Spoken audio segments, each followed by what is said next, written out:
Thank you, Mr. President, ladies and gentlemen. The Philippines is determined to be a world leader in this fight against climate change. We account for only 0.3% of total greenhouse emissions, yet we bear the brunt of the consequences of climate change. Our country is sinking at the rate of 4 times faster than the global average. Annually, we are confronted with increasingly severe typhoons, floods, and droughts. Millions of lives are at stake. Clearly, climate change is very real to the Philippines. To challenge ourselves and the rest of the world, we set the boldest national goal put forward by any country. Under President Rodrigo Duterte's administration, the Philippines commits to reducing greenhouse gas emissions by 75% in 2030.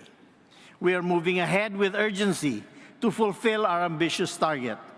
We shifted from theorizing about climate change to executing practical climate adaptation and mitigation projects on the ground. We have put forward together a group of Filipino experts who represent all corners of the Philippines to engage our fishermen and farmers and prepare them to execute localized action projects. We just launched the Sustainable Finance Roadmap to deploy engines of finance to get green projects moving across our archipelago, to urge Filipino people to do their part on a daily basis in saving the world's environment. We are pushing for a law banning single-use plastics. We launched a partnership with the Asian Development Bank for a landmark project that will accelerate our transition from coal to clean energy.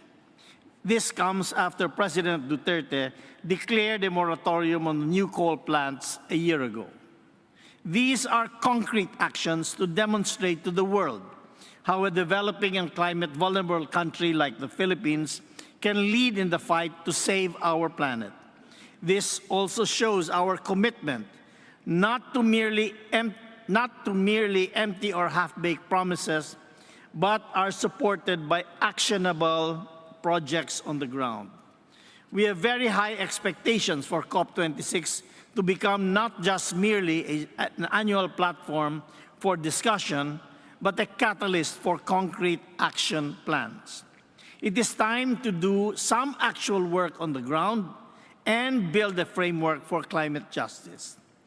Those who have polluted and continue to pollute the Earth's environment through unthinking industrialization starting 200 years ago must pay for the grants, investments, and subsidies needed for the most vulnerable countries to adapt to climate change. The time for debate is over.